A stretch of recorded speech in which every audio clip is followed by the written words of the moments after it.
Shabbat Shalom sa mga kapatiran dito sa Assembly of Yehovah Philippines. Ngayon po ay araw ng Biyernes, ngunit ngayon din po ay araw ng pamamahinga. At itong araw ng Biyernes, araw ng ating pamamahinga, sa buong taon na po ito hanggang sa susunod mga kapatid na taon. So 1 year po, hindi magbago yung ating araw ng pamamahinga. So, shalom sa mga kapatiran din po na iba ang araw ng inyong pamamahinga. At ngayon, napakagandang ano po, no? Nais ko pong i-share at the start na maganda po yung ating Torah reading.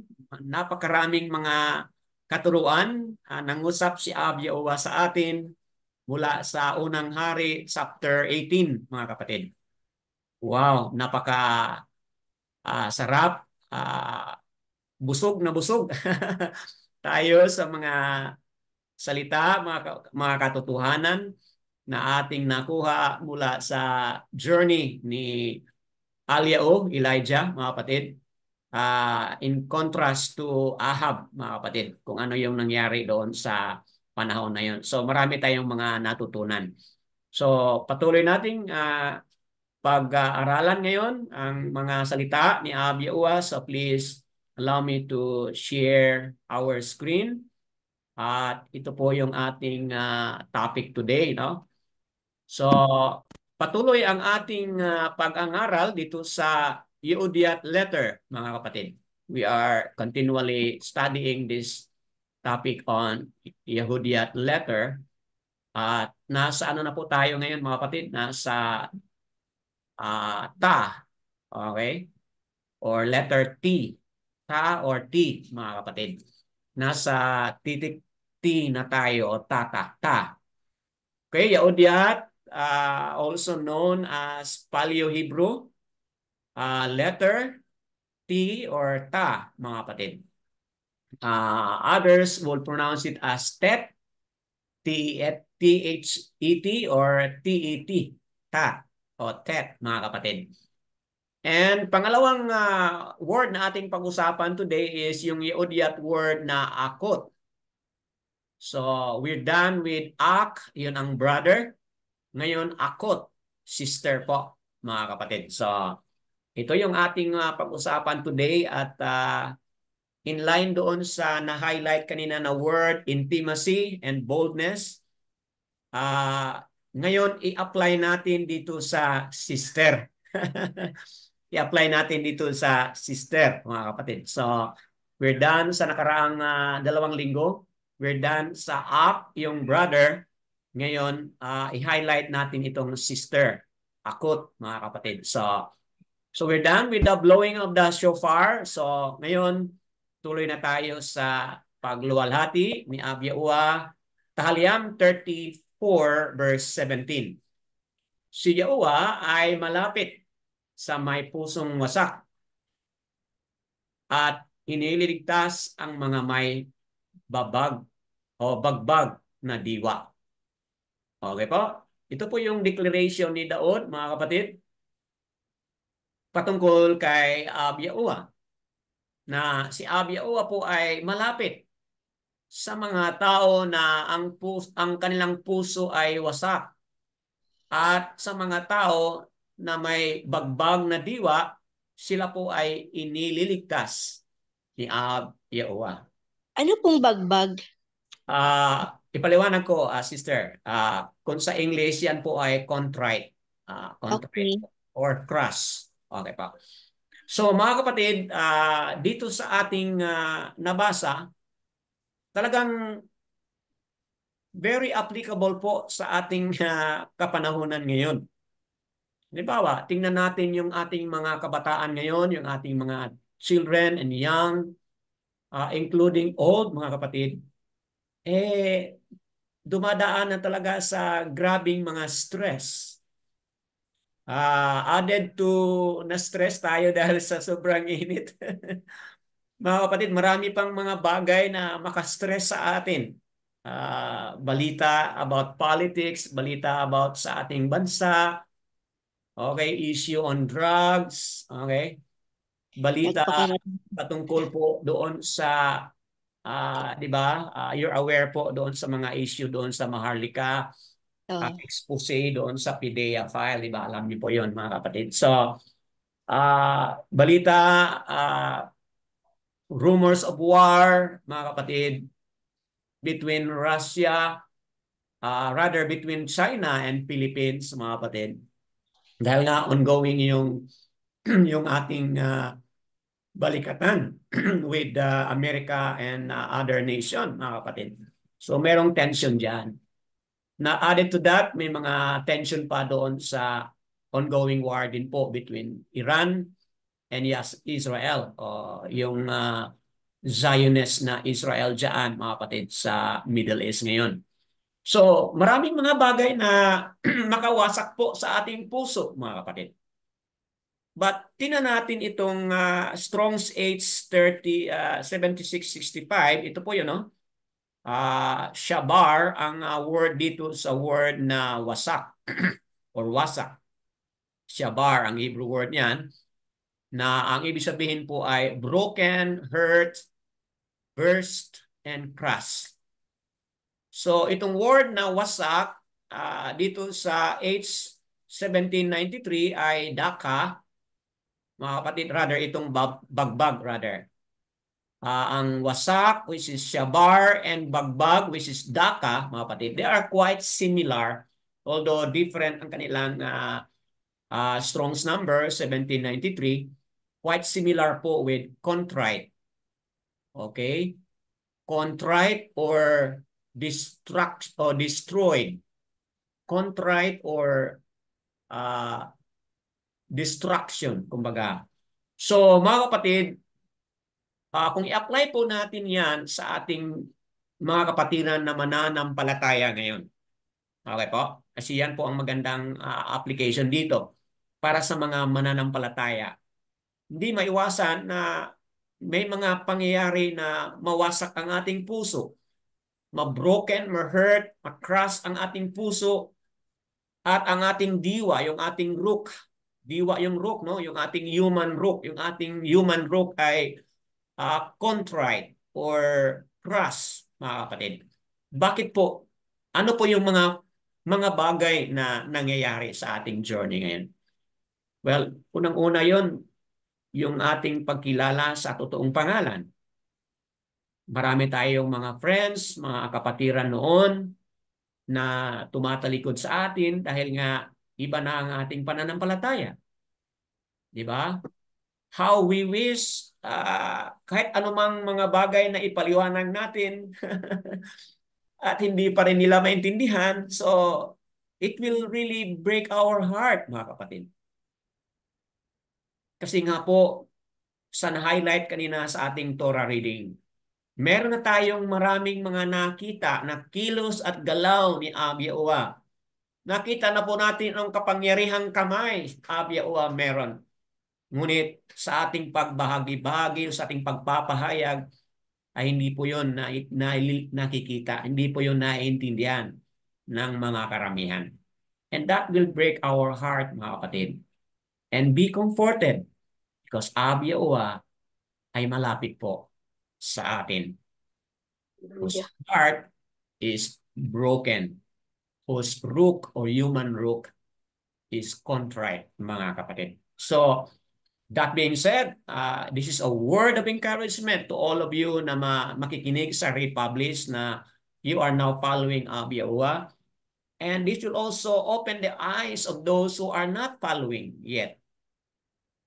Because if you have not experienced brokenness and contriteness, mga kapatid, then there is something that is lacking in you.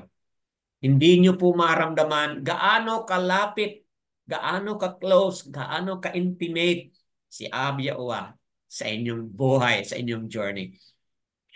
Sa naisabi ko na noon sa aking mga testimony, mula nung basahin ko na ang pangalan Yahuwah, ang pangalan dito sa scripture, pinalitan ko na ang lahat ng mga titulo, mga kapatid. At instead na God, Lord, mga kapatid, wala na. Iniris ko na sa aking vocabulary At in all my reading, singing, and reading, nirestore ko na yung pangalan. As I have said it before, mga kapatid, na iba yung pagbasa ko sa scripture because scripture then becomes come alive. Live na yung scripture sa pagkabasa ko. Dahil nga, pinalitan ko na yung mga names, yung mga title rather, at binili ko na yung totoong pangalan.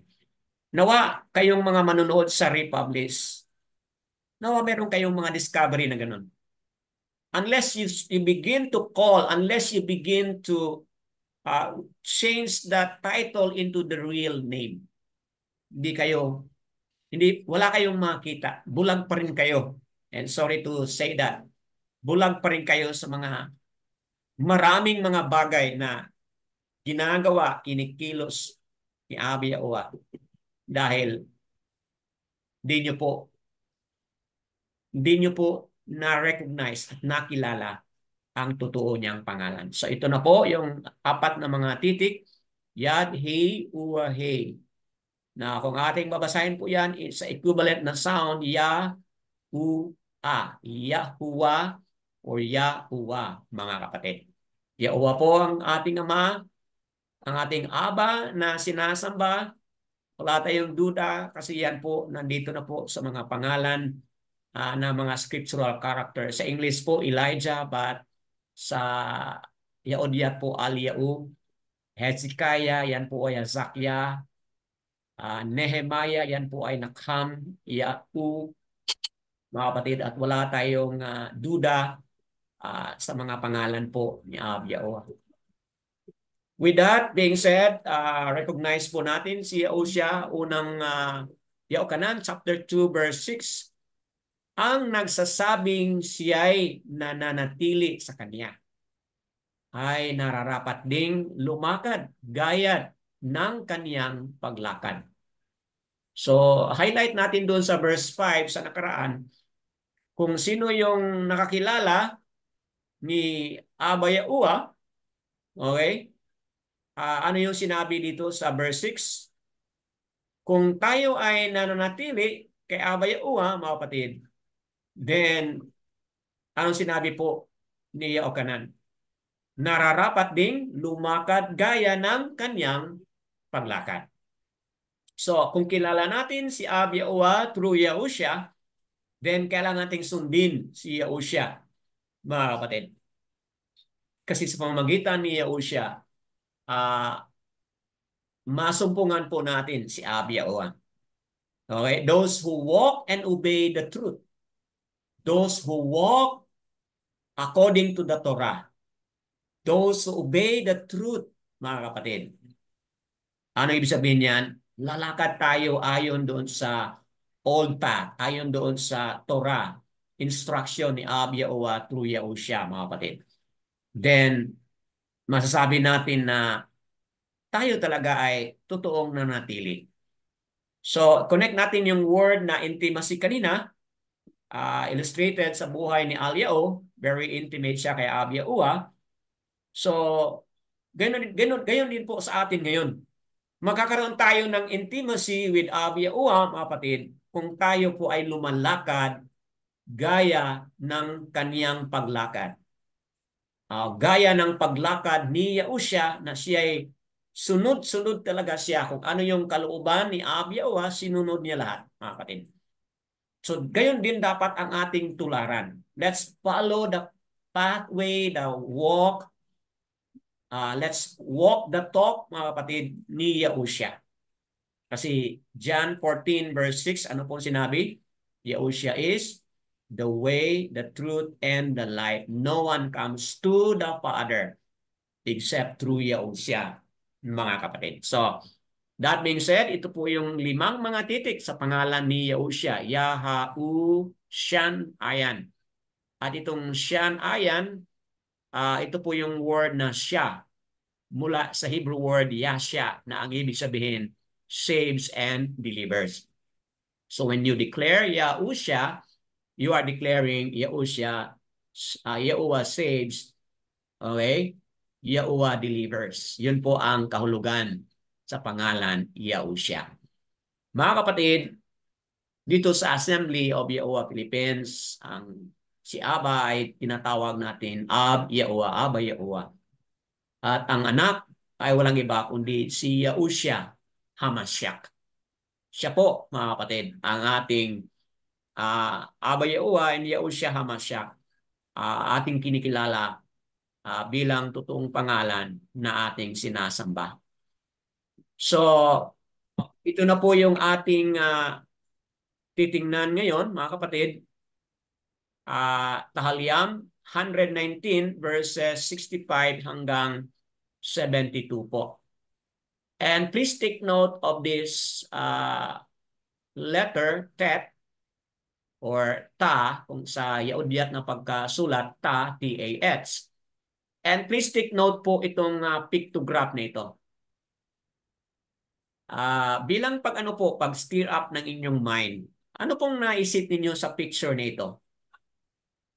Saan ba ninyo makikita ito? Pisil po ba yan? Okay, Pisil. very good, Sister Diane. That is kung sa ano pa yan, kung sa boat pa yan, that is the wheel, okay? Fishing, ano po yun? Kung sa barko po yun, yan ay steering wheel, okay? Okay po, steering wheel po yun. Correct, okay, tama po. Okay, and ito yung ating titingnan mo yan na Hebrew word, sister or akot. You ang ating spelling dito kasi wala tayong tuldok, akot.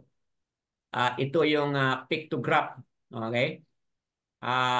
Ano itong pictograph nito? Ito ay pictograph po ito mga kapatid, no? Na ating ipaliwanag mamaya. Okay? Doon sa word na sister. Okay? Ito ay house, bake. Okay? A tent, a door in the house, or a man or a woman in the house, mga kapatid. And then itong T, ito po ay, ano po yan, okay? Okay, rather this is a wall. This is the wall in a tent, mga kapatid, no? Wall in the tent pala ito, no? At ito po ay mark of the covenant. A sign and a mark of the covenant. Itong letter T po. Okay, so, ayan, titingnan natin, mga kapatid, as we continue po. Now, we're done with all these letters, out, bat, gam, dal, ha, u, zan, at cat, or cat. Ngayon, nasa ta na tayo.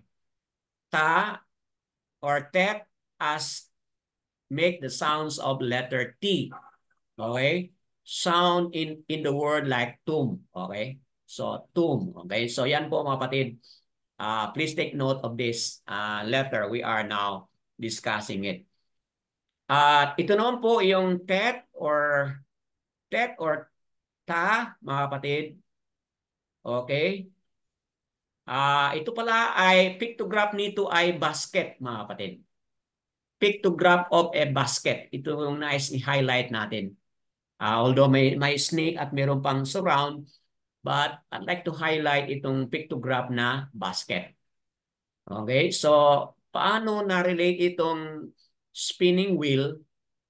Okay? Paano na-relate ang spinning wheel dito sa basket? Mamaya, no? Balikan po natin yan. May mga kahulugan pala yan ayon sa mga pag-aaral. Okay? So, ito pala yung nakita nating picture kanina, no? Bed pala yon. House, a man in a house. Okay? Okay, a man in a house. Or also, highlighting yung wall. Wall in a house. Okay po? Mamaya balikan natin yon itong mga pictograph na ito. So, again, Hebrew reading from right to left po. Just a reminder. Now, we are looking into the functions of the house. Okay? Of Yahuwah, mga kapatid. Ito po yung bakit bawat titik, meron tayong mga additional na mga word. We're done with Ab. Yun po ang father. We're done with Am. Ano po yung Am? Yun po ay mother. Okay? So we're done with that. May function po Ab, yun ang mga father, mga kapatid. May function yung am. So yung ab at saka yung am, kung nakita ninyo, pareho yung kanilang starting. Ox head, mga kapatid, ang kahulugan noon. And then yung B, bayet, that is a house po. Okay? And then yung that is mayim. Okay? Referring to chaos and water. So, ayun, no? May mga function po yon sa ating mga napaliwanag na. Ngayon, highlight natin itong daughter, mga kapatid. Ang Hebrew word for that is bat. And we got the pictograph meaning on the house of the covenant. Okay? So, we're done with that sa nakaraang 2 o 3 linggo. Brother, mga kapatid, ang brother naman po ay a strong wall for the house of Yehovah from the outside. Or protection from the outside po. Yun ang function pala ng brother. Okay? Kapatid na lalaki, mga kapatid, no? So, a strong wall for the house of Yehovah from the outside. Surrounds the house for protection. Naalala niyo mga kapatid, no, yung na-rape yung si Dinah? Mga kapatid, naalala niyo, no? Yung na-rape si Dinah. So, hindi maganda yung nangyari doon sa panahon ni Dinah, di ba? Na-rape siya. So, anong ginawa ng mga kapatid ni Dinah?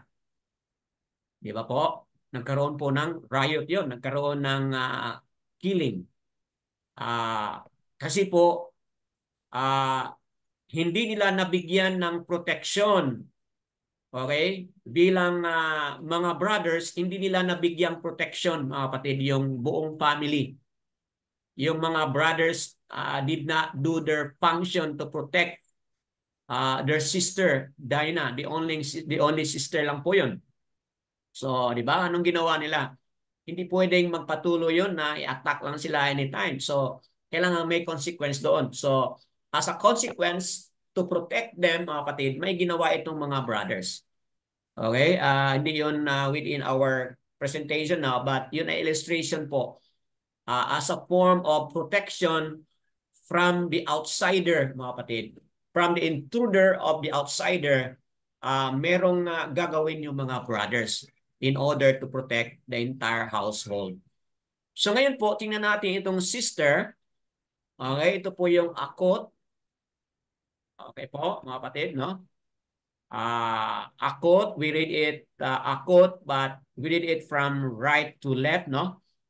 Yan po ay alf, then cat, and then uwa. Okay, and then last letter is letter 2, mga kapatid. Okay? Hindi po yung 2 na ta, iba yung ta at iba yung 2, mga kapatid. So, yan po ang pagkabasa. So, alf, yan po no, ox head po. Then yung KH or CH, mga kapatid, ang kahulugan niyan is a wall dividing the house. Okay? A wall that protects the house. Okay? And then, pangatlong letter is U, or another pictograph is nail, in order to secure, no? A wall dividing the house in order to give security, yung letter U na yan. And then yung 2, okay? 2 is the mark or the sign of the covenants. So, that being said, ano ang magawa nating sentence para sa sister, mga kapatid? Siya rin po ay head. Meron din po siyang function to protect the wall in the house, katulad na ang ark is the strong wall for the house of Yehovah from the outsider. So ano kaya ang kaibahan niya? A wall dividing the house ang function din sa sister. But take note kung kanyang ano po, to secure what? To secure the mark or the sign of the covenant. So, begin to think now, mga kapatid, sa ating pagpatuloy na ang laki pala ng function ng sister. Okay? Ano yung function ng sister? Ito na nga. Isa rin po siyang leader at isa rin po siyang magbigay ng wall of protection sa house ni Abba in order to secure what? Secure the sign or the mark of the covenant. Ibig sabihin, ang sister pala o si sister pala is nakatutok siya doon sa pag-protect sa house ni Abyaua in order for the sign of the covenant. In order for the covenant to be implemented, to be practiced, to be observed. Yun po pala ang malaking function ng mga sisters. Okay? Akut, mga kapatid. On the other hand, yung mga brother, ang kanilang wall function is protecting the house of Abiyaua from the outside attackers. Okay?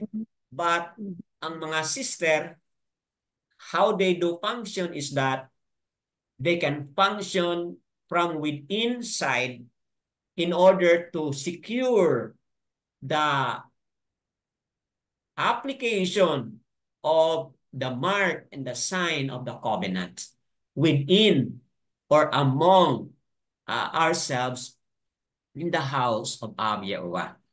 So, mga kapatid, ito na nga po, no? Sister function as a strong wall that is from within the inside the house of Abiyaua. So, there is what we call, mga kapatid, no? A back-to-back wall of protection. Kung baga, ang mga sister nakaharap sila inside sa house ni Abiyaua to secure na yung covenant ay ma-apply, ma-practice. Ang mga lalaki din po ay, ano saan po sila? Sa outside. Opo, nakafocus po sila sa mga outside attack. Okay? So, meron silang both function to protect the wall of the house of Abiyaua. But ang mga lalaki is yung mga attack from the outside. Like yung mga false teaching, okay po? Yung mga false na mga katuruan, yung mga lalaki pala talaga is meron siyang ganun na function. But yung mga babae, okay, ano po sila? Yung mga sisters, meron po silang wall of protection for those brothers and sisters na nasa loob na po. Okay? So, Brother Dan, saan mo ba nakuha yan? At meron ba tayong mga papatuo mga references? Okay, mga kapatid, can I ask a reader for Kahaliang 144 verse 12 po? Can somebody read on that? 144 verse 12. Anybody would like to read?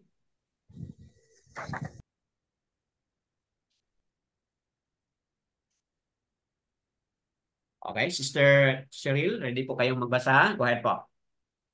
144 verse 12 po. Anong nakasabi?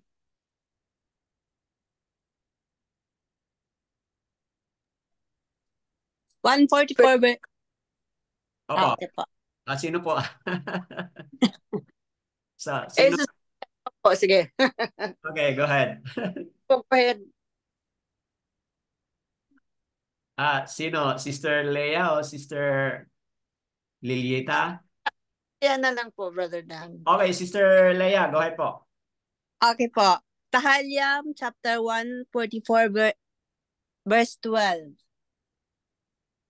So that our sons may be like the plants grown up in their youth, and our daughters may be like cornerstones, polished like a priest building.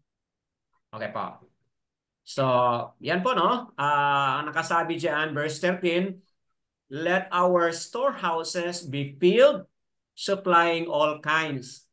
Let our sheep bring forth thousands and 10,000s in our fields. Our cattle well laden, no breaking in, no going out, and no crying in our streets. Baruch are the people who have it so. Baruch are the people whose alua o aluayam is Yahuwah. Mga kapatid, ang pinag-usapan po dito ay mga sangkatauhan ni Abia Uwa, mga kapatid. Na ang mga bonds, the sons, ano po ang kanilang function? They're like what? They're like plants grown up in their youth. Okay? Katulad po sila ng plants. Okay? Grown up in their youth. At ano po yung mga daughters? Daughters, they are what? Like huge stones. Okay? Palace. Like a palace building. So, kung tingnan mo yan mga kapatid, yung used stones, okay, that has something to do with looking in the inside po mga kapatid. Kasi kung tingnan mo yan, palace like a palace building. So, di ba, sa loob ng building, makikita mo yon doon kung gaano ka-palace po yon, di ba? Kung ang Finish. labas, maaring rough ang sa labas, okay? Pero yung sa inside, ano po dapat sa inside? Di ba? Well po. It should be well polished po. Yung sa loob po ng building, dapat it should be well polished. But tingnan mo sa labas, medyo rough po yun. Kasi nga, hindi naman kailangan i-well polished yung sa labas kasi ang kailangan doon is protection nga yun para sa init, okay? Protection nga para sa ibang mga bagay.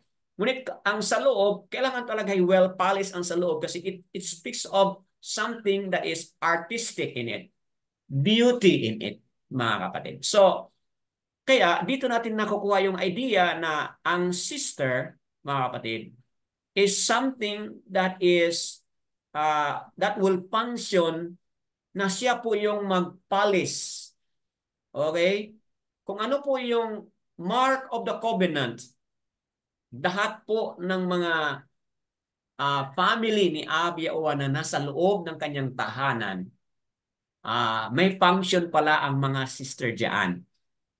To see to it, to secure, to make sure na yung covenant na yan ay na-apply talaga upang yung ating buhay ay maging beautiful po in that building or in that house of Abia Owa, mga kapatid. So, yan po ang ating additional dyan na mga explanation. So, how do we relate this to our purpose and functions in the house?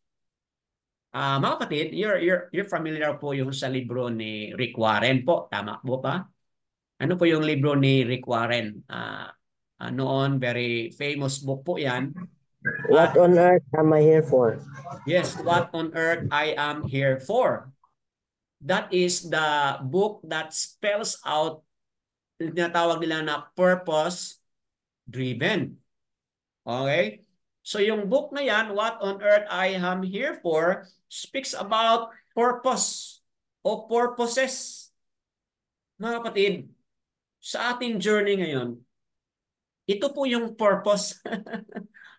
Na noon, hindi natin alam yon na ang lalaki pala ay may purpose. Ang babae pala ay may purpose. The father, the mother, the the bonds, yung mga anak na lalaki, yung mga anak na mga babae, may mga purpose pala yon, mga kapatid. So, hindi natin alam yon noon. Kasi iba yung ating pananaw. But ngayon, very specific po ang ating purpose. Na nabilong po tayo sa tahanan ni Abia Uwa, mga kapatid.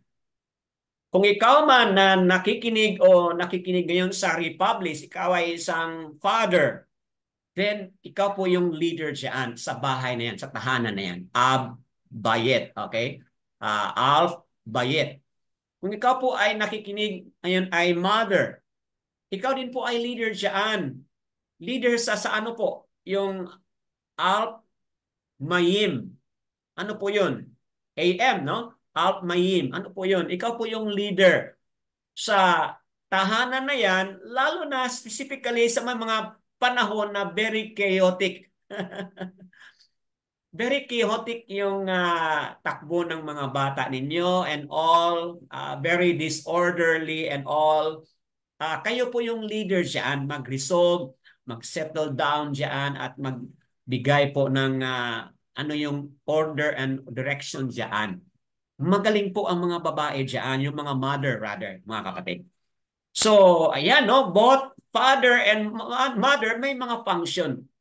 Ngayon, ang brothers na naman, ganun din po ang mga brothers, yung mga anak ng mga lalaki.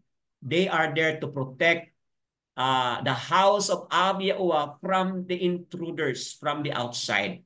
Sisters naman po, ganun din po. They are there to protect the wall of the house of Abiyaoa, securing that the mark, the sign of the covenant should be polished, should be seen, mga kapatid. So, kaya kung napansin ninyo, I would be very, very uncomfortable, mga kapatid, kapag wala na akong makitang lalaki dito sa Zoom. But, bakit po? Kasi kailangan natin ng mga lalaki rito. Okay po? I'm not saying na hindi ako na-enjoy sa mga maraming mga sisters natin dito. I'm not saying that. But how I wish and pray na madagdagan pa yung ating attendance po ng mga lalaki rito. Because meron din po silang role. Okay po? May function, may purpose po sila.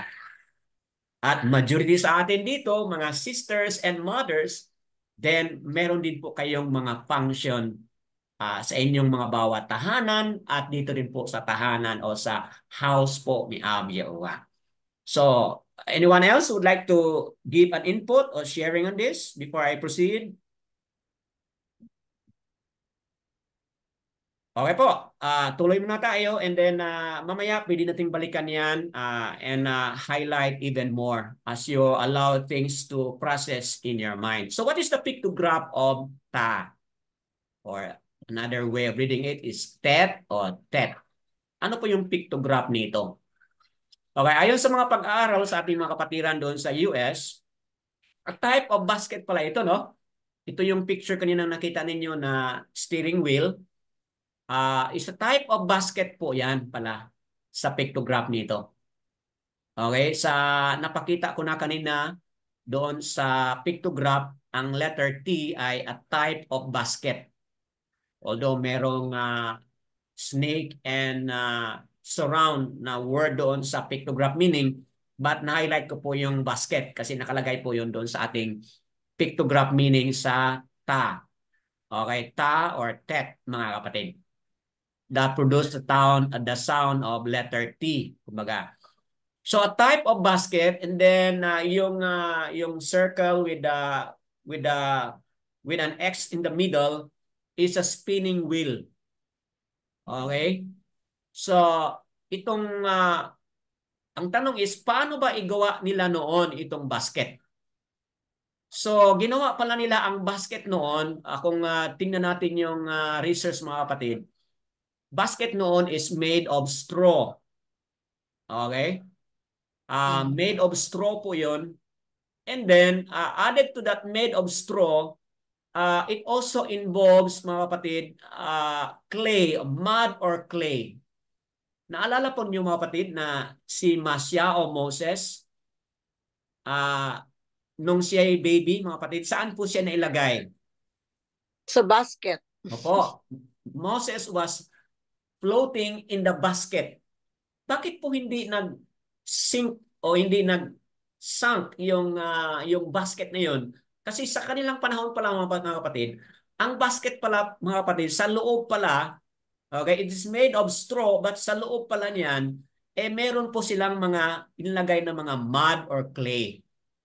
Para yung tubig ay hindi siya makapasok doon, mga kapatid. Okay? So, yun po pala ang Hebrew understanding itong basket, which really the pictograph of ta, okay, or tet, mga kapatid. So, yan po pala ang ibig sabihin yan. And so, what's the point? Yahuwah o Yahuwah, mga kapatid, is creating us like a vessel, like a basket. Okay? He is weaving us. Okay, ginamit po yung steering wheel na yan. Ab Yahuwah is using that steering wheel or spinning wheel, mga kapatid, waving a basket. Kasi kung tingnan mo, yan po pala ang paraan sa Hebrew way of making a basket. Talagang dadaan po yun doon sa tinatawag na like a spinning wheel, mga kapatid. Use of straw, mud, and clay to create a wonderful basket in order to fill it. Okay?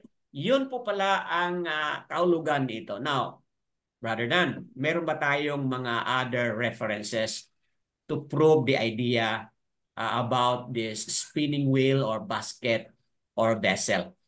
Can I ask a reader? We're done with Sister Leah kanina. So siguro we'll go with Sister Lilieta.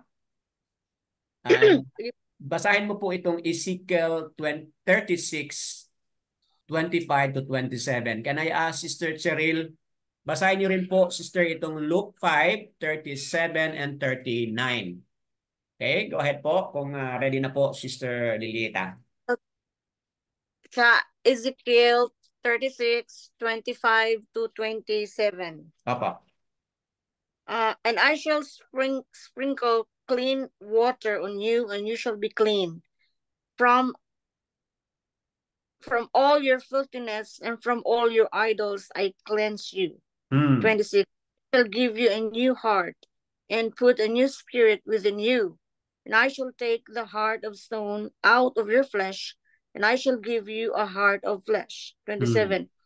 And put my ruach within you, and I shall cause you to walk in my laws, and guard my right rulings, and shall do them.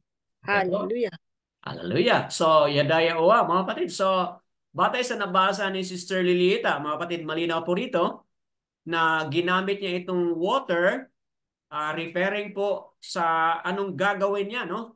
Ab Yahuwah is working, sprinkling clean water on you, and shall be clean from all filthiness, from all your idols, and cleanse you. Okay, so creating, there's a picture of Ab Yahuwah, mga kapatid, creating us like a vessel. Okay? Bakit niya ginagawa yung pag-create sa atin like a vessel or like a basket, mga kapatid? Verse 26, and I shall give you a new heart, and put a new ruach within you, and shall take the heart of stone out of your flesh, and I shall give you a heart of flesh.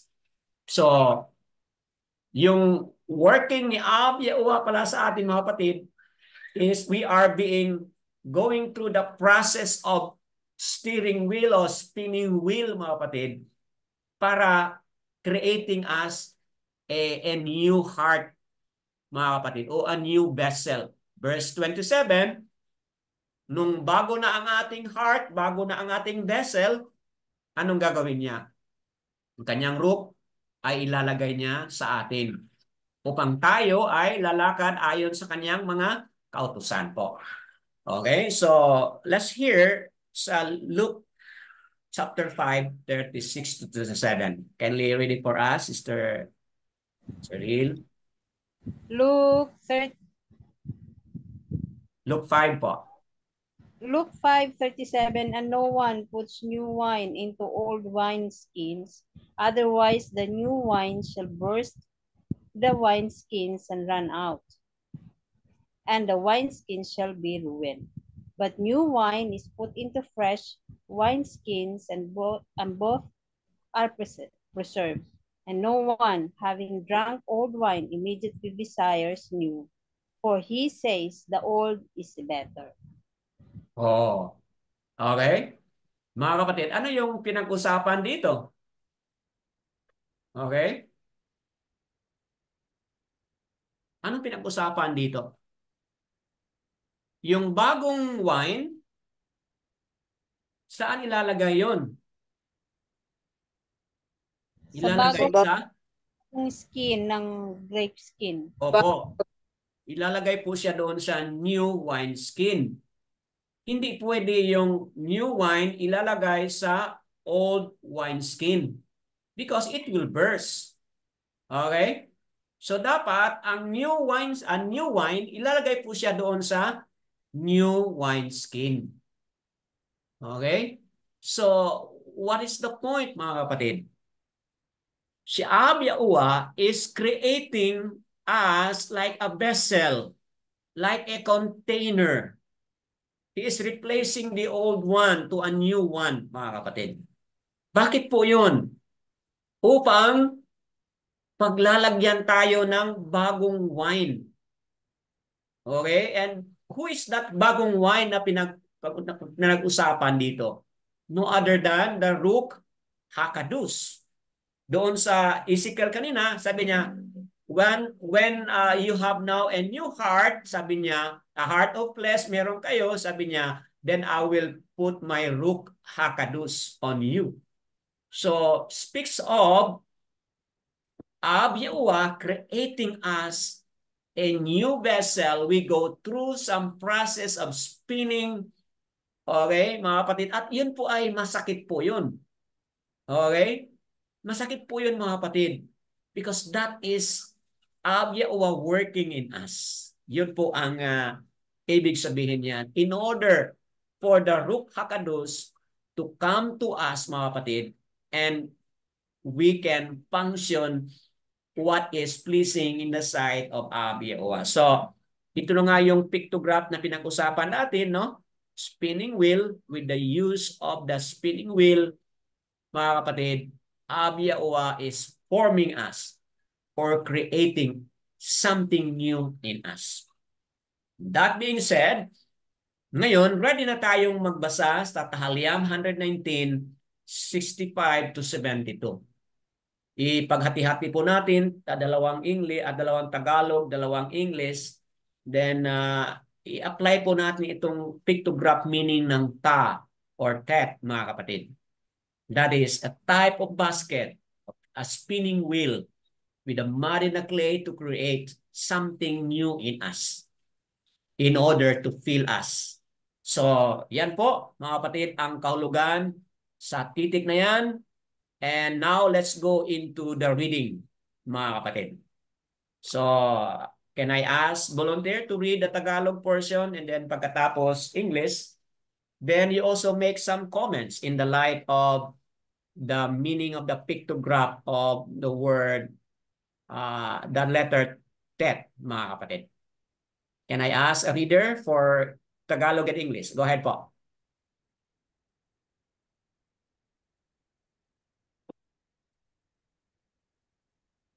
Kindly unmute. Go ahead po. Go ahead. Psalms 119:65. Ginawan mo ng mabuti ang iyong lingkod, O Yahuwah, ayon sa iyong salita. 66. Turuan mo ako ng mabuting pagpasya at kaalaman, sapagkat ako'y sumampalataya sa iyong kautusan. 65. In English, Thou hast dealt well with thy servant, O Yahuwah, according unto thy word. 66. Teach me good judgment and knowledge, for I have believed thy commandments. Salamat po. So, mga kapatid, kung ang tet or ta is a type of basket or a type of spinning wheel with a mud and a clay to create something in us. So, batay sa dalawang mga talata, what is Daud saying here, mga kapatid? Gawan mo ako ng mabuti ang inyong lingkod, O Yahuwah. So kung si Daud po itong vessel and basket, what is Daud saying here po, mga kapatid? Which also reflect kung sino tayo ngayon. What is Daud saying here? Paano ba ma-mold si Daud to be a basket, a vessel like what Yahuwah wants? Paano po? Do you have something, Sister Lilita? Meron kang ma-highlight dyan? Di ba, Brother Dan, pag sinabi mo spinning wheel, parang up, down, ups, parang to go through the rugged road and the smooth road. Tama. Pag yun po, that means we have to undergo those things. Unless hindi mo ma-undergo yun, hindi mo maranasan ang magiging vessel. I mean, hindi ka magiging equipped. So batay dito, yes, salamat po. Batay dito sa dalawang mga talata, ano po yung mga element na kailangan natin bilang vessel, bilang basket with what Mud. Ab Yahuwah is working? Go ahead po. Yun po mud, yung mga clay at yung mga straw, yun po ang kailangan natin. Literally po. Tama. Brother Dan po, continue po, Brother Dan. Opo. So, yes, mga kapatid, no? Tingnan mo yung saan nakapokus ito si Daod, mga kapatid. Gawan mo ng mabuti ang inyong lingkod. Ayon sa inyong salita. Okay? Turuan mo ako ng mabuting pagpapasya at kaalaman sapagkat ako'y sumasampalataya ayon o sa inyong kautusan. So, ano yung element o principle na kung tayo ang basket, paano tayo dapat mag-respond doon sa dealing ni Ab Yahuwah, yung kanyang spinning wheel ni Ab Yahuwah? Paano tayo mag-respond doon?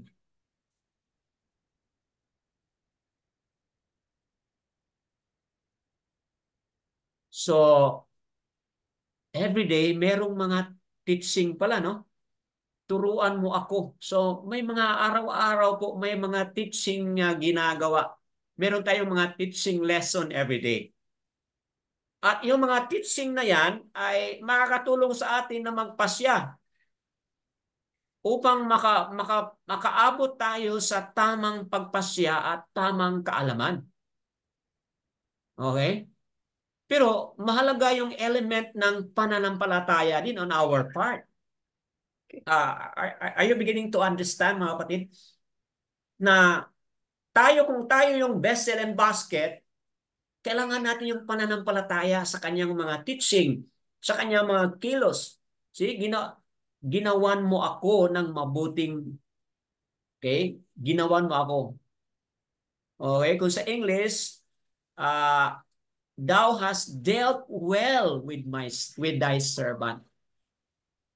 So may mga dealing si Ab Yahuwah sa atin, mga kapatid. May mga tinuturo si Ab Yahuwah sa atin araw-araw. Ayon sa yung mabuting pasya, ayon sa kanyang mga kautusan, Ab Yahuwah is working. So kailangan pala tayong Anong kailangan natin? Ears to listen. Ano po, sister? Ears to listen. Tama, no? Kailangan tayo makinig lagi. If Ab Yahuwah is working, spinning the wheel every day, ginagamit niya pala ang kanyang mga salita upang turuan tayo. Okay? Ginamit niya ang kanyang mga kautusan upang makaabot tayo sa tamang pagpasya at lalago o mag-improve tayo doon sa ating mga kaalaman. Yan po ay mga working po ni Ab Yahuwah sa ating araw-araw. Naramdaman ba ninyo yun, mga kapatid, na Ab Yahuwah is working po? So, hindi natin pwedeng maliitin kahit isang maliit na bagay na nangyari sa atin. May mga kahulugan po yun. May mga mensahe po yun. Kailangan, sa highlight ni Sister Lilita, ears. You have to have ears to listen. You have to have eyes to observe what's going on. Because Ab Yahuwah is working po, mga kapatid. Tuloy tayo sa 67, dalawang mga talata in English at in Tagalog. Okay po?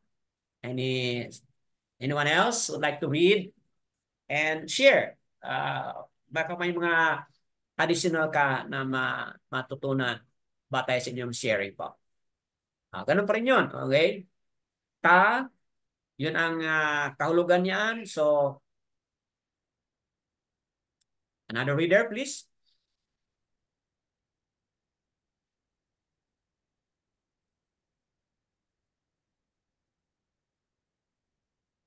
Bakit nagdalamhati si Daud?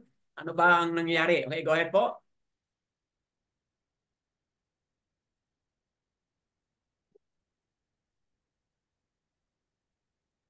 Kindly unmute po and then read. Psalms 119:67. Bago ako nagdalamhati ay naligaw ako, ngunit ngayon tinutupad ko ang salita mo. Ikaw ay mabuti at gumagawa ng mabuti. Ituro mo sa akin ang iyong mga tuntunin. Before I was afflicted, I kept thy word. Thou art good and doest good.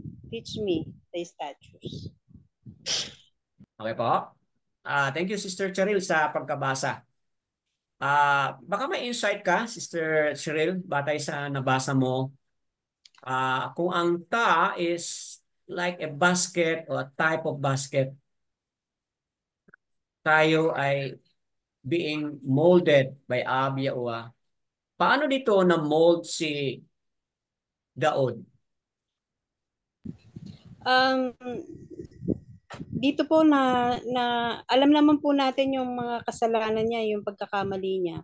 So, isip niya na dito na yung nagawa niya talagang kailangan, before I was afflicted nga, yung na-affect siya dahil doon sa mga naligaw siya. Yung mga pagkakamali niya. So, hindi niya sumpungan tama. Yun yung sinasabi niyang naligaw siya. Naging astray siya kasi hindi naman po na lingid sa atin na talagang nahiwalay siya kay Aba. And hindi si Aba ang naghiwalay, Aba Yawang naghiwalay sa kanya, but it was Daud himself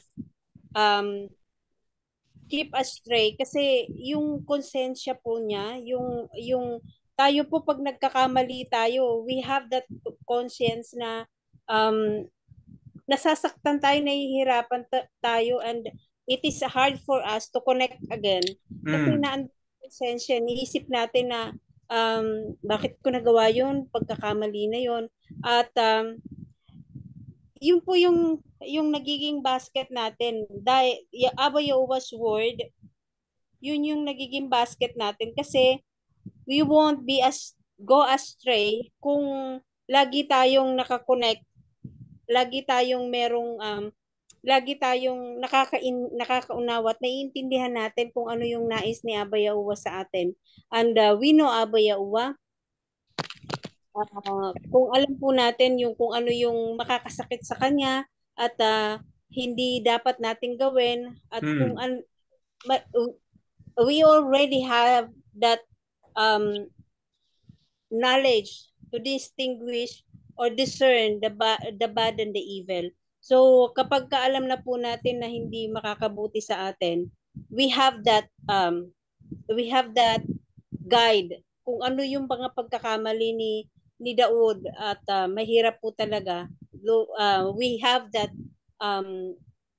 mistakes also, pero nahihirapan po talaga tayo makabalik. At alam niyo po yung when there is the mark, mahirap na pong burahin yun kasi scars, no? Stays. And it stays long kahit ano pong gawin natin. It will come back, and we will, the thought of that mistakes laging naandoon kasi may stain na eh. So if we have that knowledge and wisdom na connected tayo, alam natin kung ano yung ayaw ni Abba Yahuwah at alam natin kung ano yung mali. We are the basket, we have the basket, and we can lead. We have the lead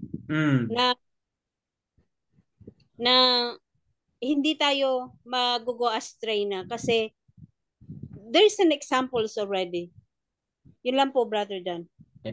So, napakagandang paliwanag mga kapatid na uh, that being said, no, heard, no? Tingnan mo yung kasalungat dito, yung ngunit, no? Ngunit. So, ibig sabihin, ito yung kanyang past dahil may nagkamali din si Daud. Pero sabi niya, ngunit ngayon. See?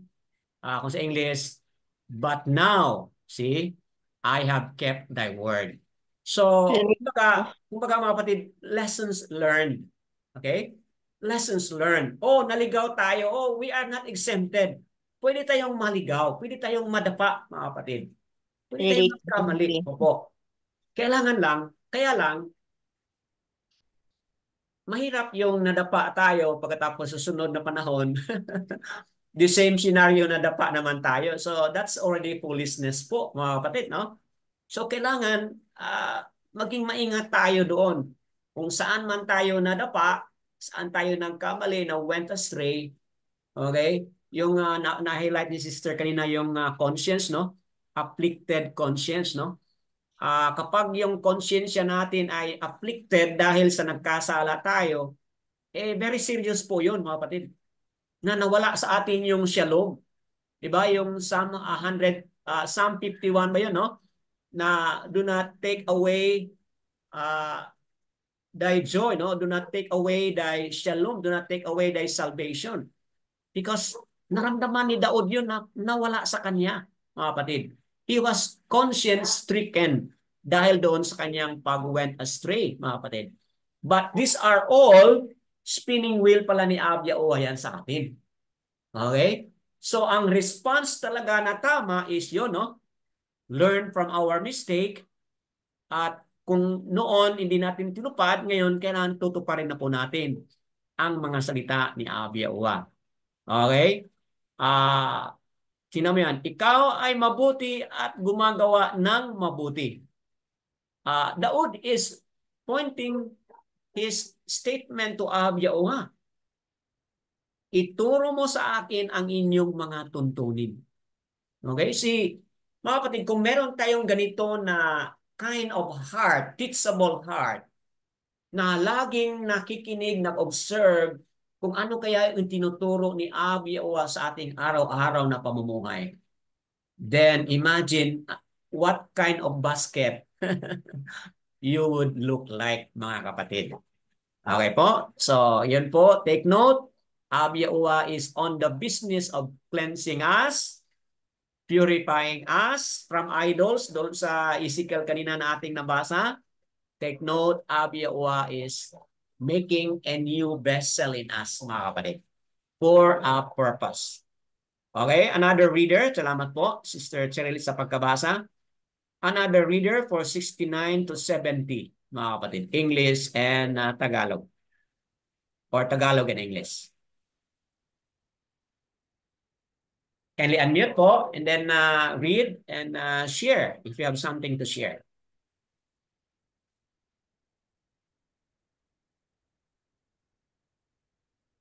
Okay. Sino pong nais na mag-volunteer? Kindly unmute po. So we make use of that time that's running. Feel free po to unmute and then read and share. Go ahead po, brother. Yes, sir. Yao.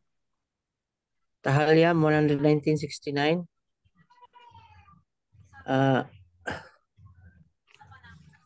Wait lang po ha. Okay po.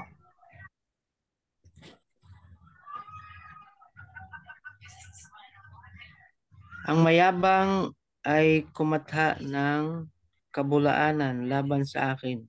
Ngunit aking tutuparin ang iyong mga tuntunin ng buong puso ko. Verse 70. Ang puso nila ay matabang gaya ng sebo, ngunit ako'y natutuwa sa kautusan mo. The proud have forged a lie against me, but I will keep thy precepts with my whole heart. Their heart is as fat as grease, but I delight in thy law. Salamat po, Brother Yasaryao, sa pagkabasa. Mga kapatid, sa dalawang mga talata sa Tagalog at sa English na nabasa, Ab Yahuwah is working something doon sa puso o sa buhay ni Daud. So ano yung nagiging hadlang doon sa working, doon sa spinning the wheel ni Ab Yahuwah? Ano yung naging hadlang doon sa nabanggit dito ni Daud, mga kapatid?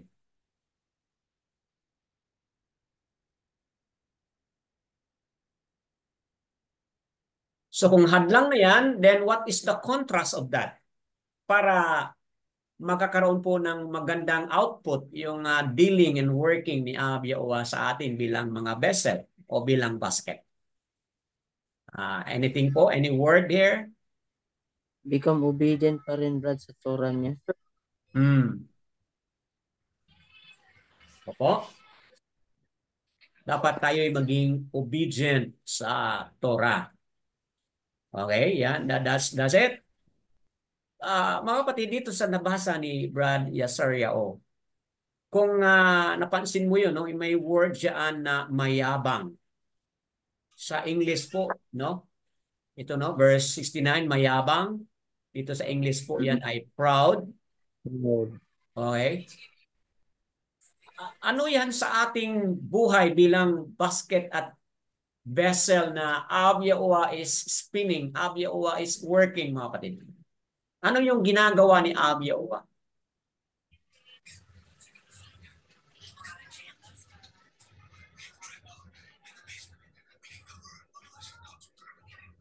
Unless ang isang tao, kung hindi mabuksan ang kanyang isip, mga kapatid, dito sa issue on proud o pride, mga kapatid, magiging ano po yun? Ayan po yung magiging cause ng paglubog. Opo. Diba? Sa Proverbs po yun, no? Na nakasabi doon na pride comes before destruction, di ba? Pride comes before destruction. So, sa mga spinning wheel ni Ab Yahuwah sa atin, binibigyan niya ng serious punto doon sa puso ni Daud, mga kapatid. At dito napansin ni Daud na yung kayabangan nga, yung pagkamayabang, mga kapatid, hindi na binibigyan ni Daud ng halaga. But na-declare po ni Daud na itong kayabangan o ang pagkamayabang ay wala pong kabuluhan. Okay? It will not do anything good for Daud, mga kapatid. Kaya sa na-highlight ni Brother Yasaryao yung obedience, no? Ngunit aking tutuparin ang inyong mga tuntunin ng buong puso ko. So in other words, yung disobedience pala natin ay is a form of pride pala yan, mga kapatid. At yung pride na yan ay makahinder sa dealing and working ni Ab Yahuwah sa ating buhay. So, in contrast doon sa pride o pagkamayabang, dapat maging ano po tayo? We should be humble. Opo, mga kapatid. We should be humble. For the spinning wheel of Ab Yahuwah to continue to work in progress, mga kapatid, dapat meron tayong teachability. Humility and teachability, mga kapatid. Okay, tinan mo yun. Tinan mo gaano kasama itong pagkamayabang. Verse 70, ang puso nila ay matabang gaya ng sebo. Mataba o matabang gaya ng sebo. See, their heart is as fat as grease.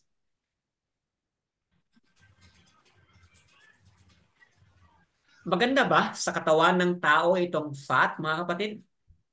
No. Hindi po yun. Kasi yung fat na yan, yun po ang maging barado o makabarado sa ating mga ano po. Magkukos ng stroke. Opo, that will cause stroke. Increases.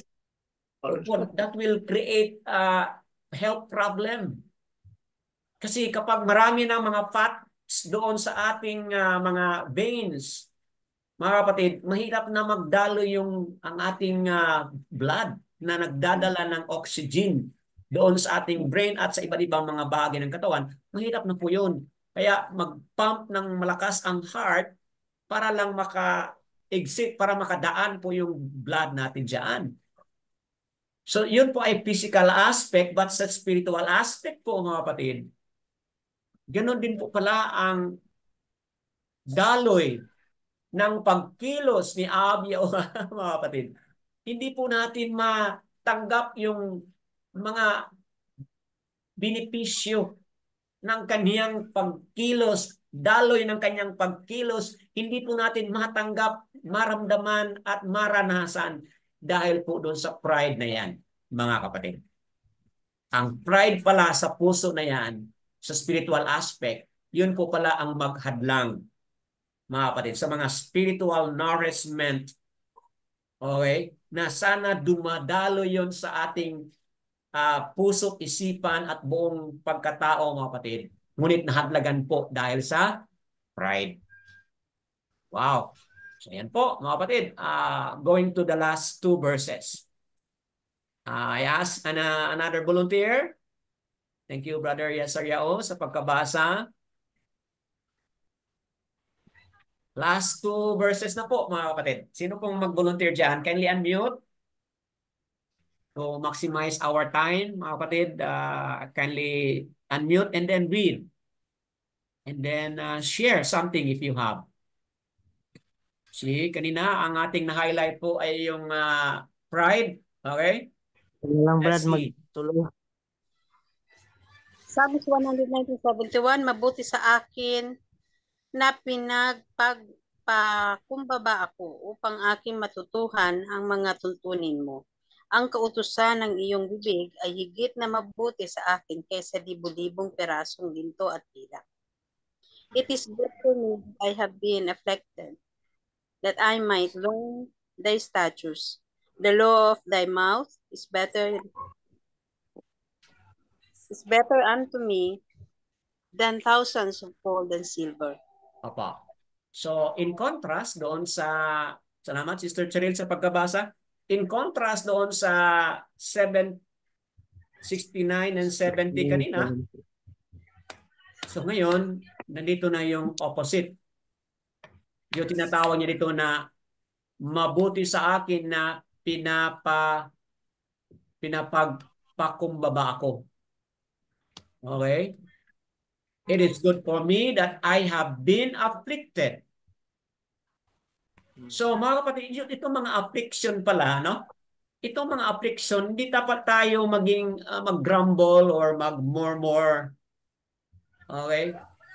If we are being afflicted, mga kapatid, yan po pala ay maganda. Sabi ni Daud, upang matutuhan ang mga tuntunin mo.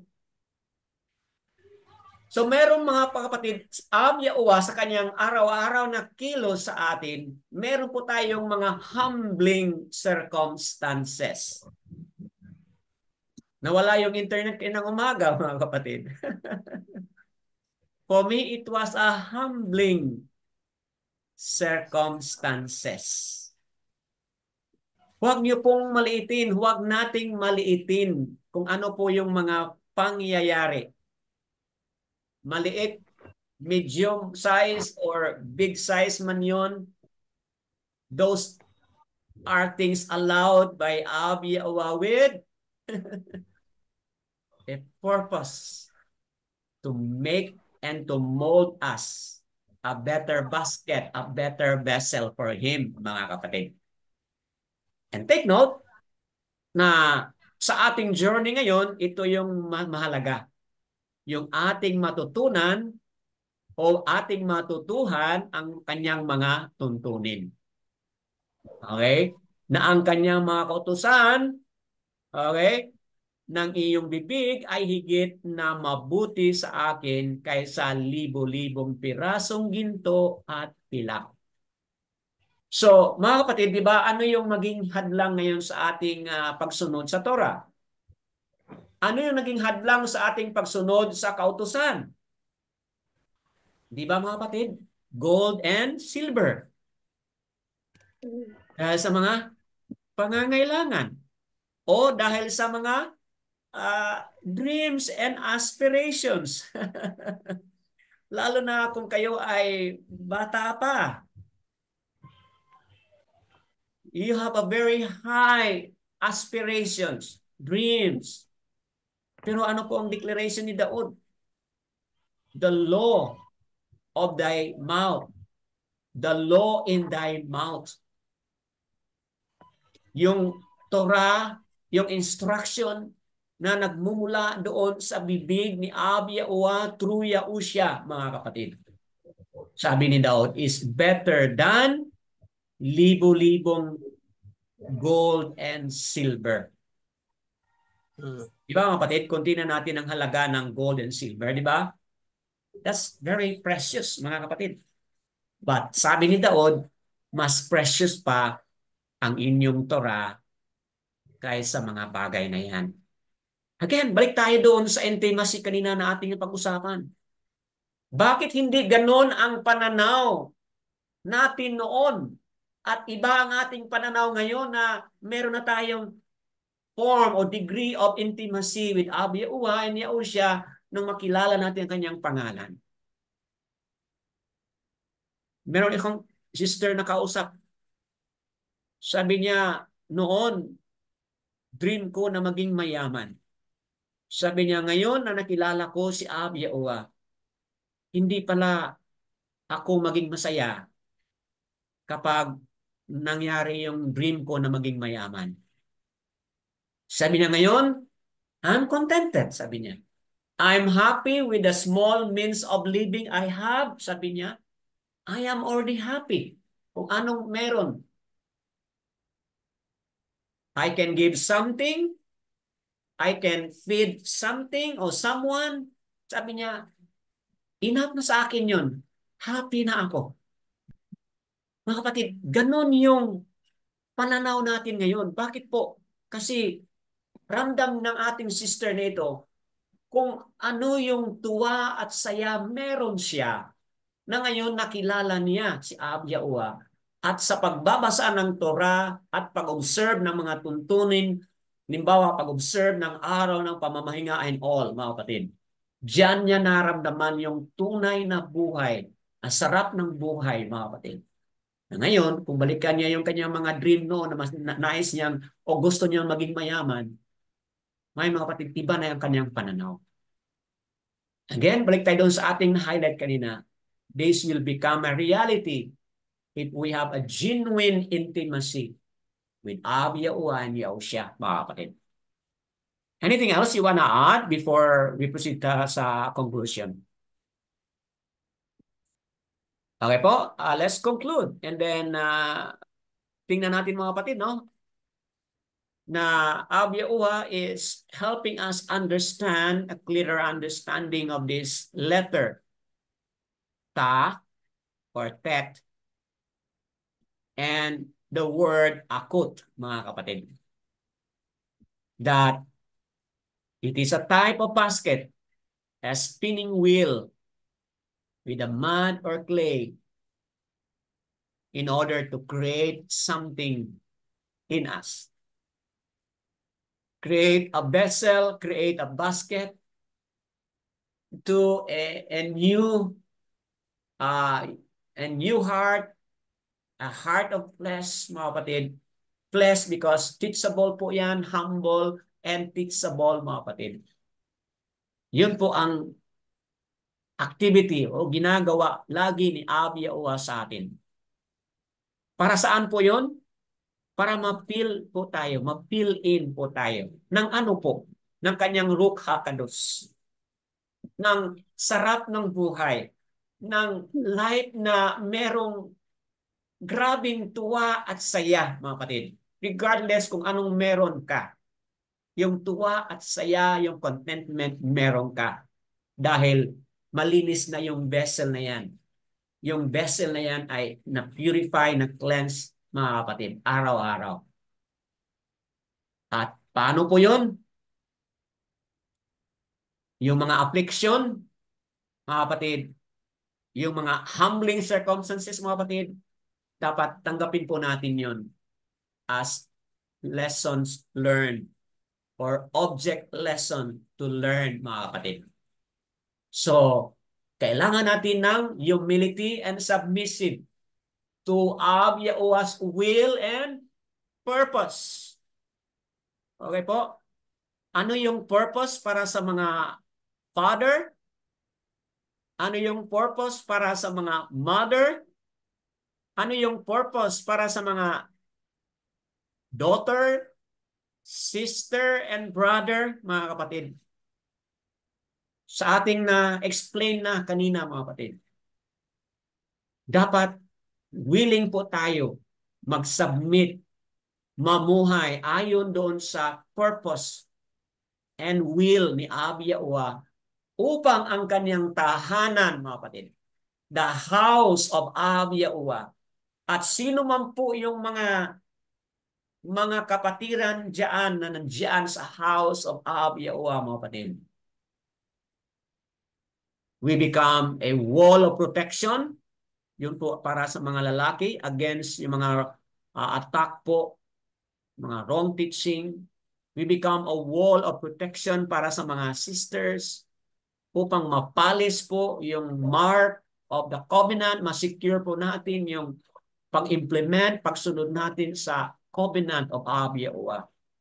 If every one of us will do its function, mga kapatid, then not only we will reflect a single and individual vessel pleasing in the sight of Yahuwah, but we will reflect a collective basket, a collective vessel of Yahuwah, mga kapatid. And Yahuwah will fill each and every one of us individually and collectively po, mga kapatid. Anong i-fill niya dyan? Ang kanyang Ruach HaKodesh. Yung fulfillment, yung contentment and satisfaction po. Maramdaman at matuklasan po natin. Sa ating na-highlight kanina, we are just but a few, mga kapatid. But nonetheless, few, but yung the best ay nandyan. Few, but yung fulfillment, yung satisfaction ay nandyan po, mga kapatid. O, di ba? So, what are your comments and your thoughts and feelings? And what changes you should make, mga kapatid, based on what is being taught today sa ating teaching video na ito. Any comments po? Ito po yung ating mga sources, all esteem and praises kay Yahuwah. Ito po yung mga kapatiran natin sa US, sa Assembly of Yahuwah, US, mga kapatid, kung saan nakuha natin itong materials na ito. Anybody would like to add some more or reflect further? Kung meron man po, bago tayo magtapos. Siguro po sa akin, nire-remind lang po sa akin na magiging humble, alisin yung pagiging pride ko. And then yung I'm totally lost, pero tinulungan ako para makabalik and then malaman ang totoong pangalan ni Aba Yawa. And ma-apply po yun step by step po. Kung hindi ko Yes. po, kung hindi ko alam. Medaya Owa sa personal application, reflection ni Sister Diana. All esteem, praises kay Abia Owa, Sister Diana sa journey mo ngayon. Thank you po. Anybody else?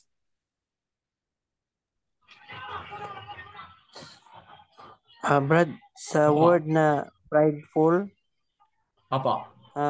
being prideful will lead or cause us blindness. And kanang pagiging matigas doon sa pakikinig na ang katumbas naman nun ay rebellious sa Torah ni Abba. Opo. So, hindi po talaga, the more tayo na nagwo-work si Abba sa atin, dapat magiging humble lalo tayo. Tama. Wow. Okay po. So, highlighting yung prideful, will cause spiritual blindness. So, highlight ni Brother Yesariao yung humility and submission natin sa dealings, no? Sa working ni Abia Owa. Praises kay Abia Owa po sa punto na yan. And somebody else here, let's hear again from somebody else.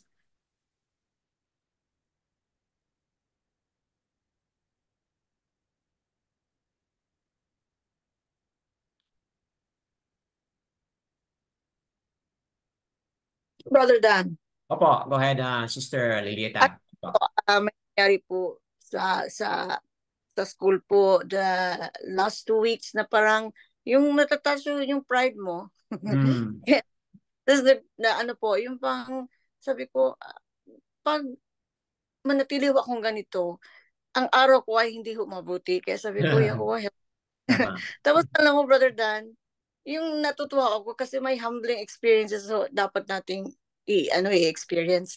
Ay na-experience ko yung last week lang po na-experience ko yung humbling experiences po na tulungan mo ako maging humble. Alam mo niyo po, unknowingly, ang ganda ng result. Sabi ko, ito pala gusto niyo po, yung mga pride ko noon, nakuha ko yung answer na mas maganda word na pinahumble ako ni Yahuwah na hindi ganon.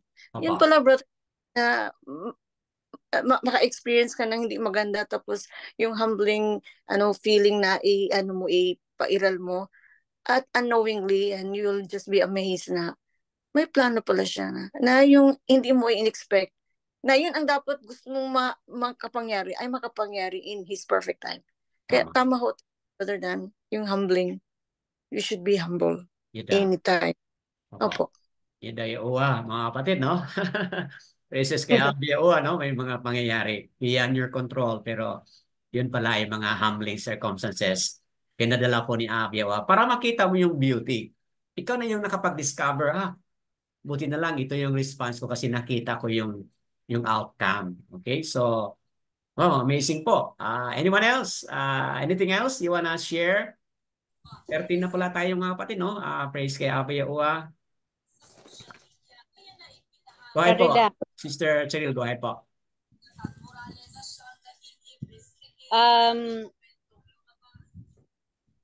Yung ano po, yung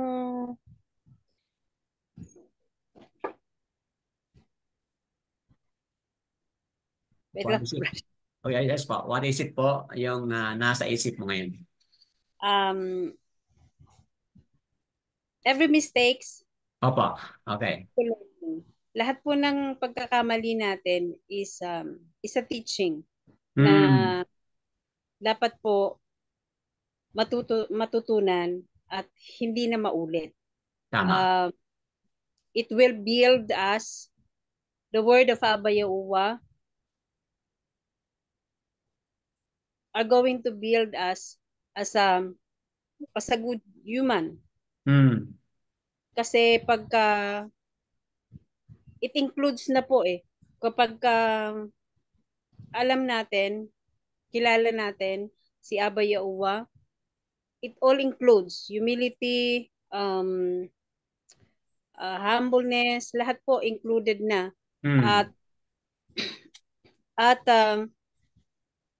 yung sa basket po, we will float pagka sa lahat po ng circumstances natin, we will just float kasi alam natin the hands of Abba Yahuwah is holding us na makakapagpatibay sa akin. And I was inspired kaninang umaga po kasi si Brother Demetrio, yung sinabi niya na masaya po siya kapag dumadaan siya sa mga pagsubok kasi doon niya nakikita yung kabutihan ni Abba Yahuwah. And it is true na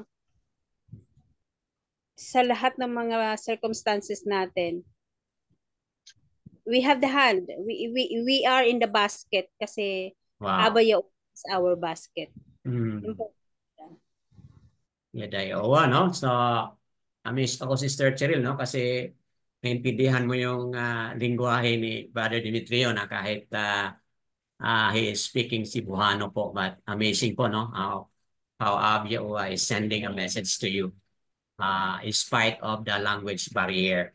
Mga kapatid, nga, no? Na-highlight ni Sister Cheryl dito yung basket na example doon kay Moses na ilagay siya doon sa basket, no? Na lumulutang siya. Hindi tayo mag-sink doon sa humbling circumstances. Meron tayo kasi nga po the hand of Abia Ua ay nandoon. At yung mga butas-butas siguro sa ating buhay nabulit po yun na natakpan po yun sa mga clay, okay, and mud, mga kapatid, para lang na hindi tayo mag-sink doon sa mga circumstances na yan, but instead lulutang tayo dahil nandiyan ang kamay ni Abia Ua. So what a wonderful picture po. All praises kay Abia Ua. Somebody else would like to add bago tayo magtapos?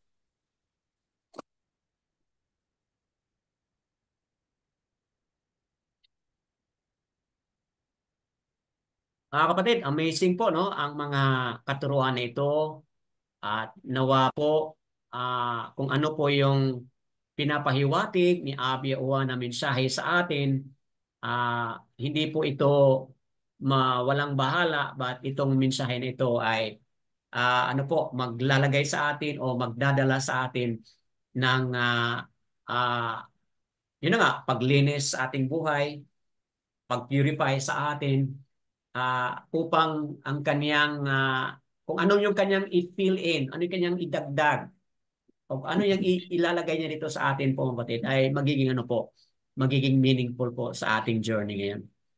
Okay po, before we end, meron pa bang somebody would like to add some more? Dito na pala, no? Sister Kaitlyn, si Brother Felix, nandito na po pala. Sister Melanie, nandito na rin po. Something else you wanna add before we end?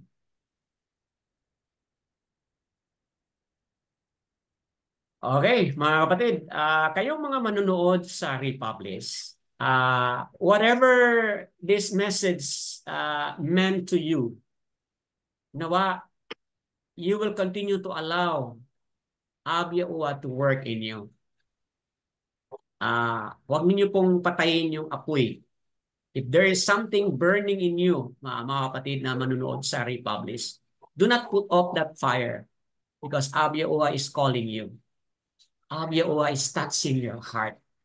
And let it be so through this teaching video so that you may know Him, so that you may come back to Him. Yung word natin na na-highlight doon sa prayer ni Aliao kanina, that you will come back to Him and turn away from mga idols, from all things na akala natin tama pero mali pala.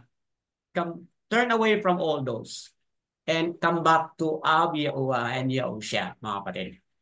Through this teaching video, may His name be known, be exalted, and may His purpose sa bawat isa ng mga mananampalataya na mangyari po, magawa po, as we obey and submit to His will and His purpose dito sa tahanan, dito sa house and family of Abia Ua. All esteem, praises kay Abia Ua through Yahushua HaMashiach. Akan.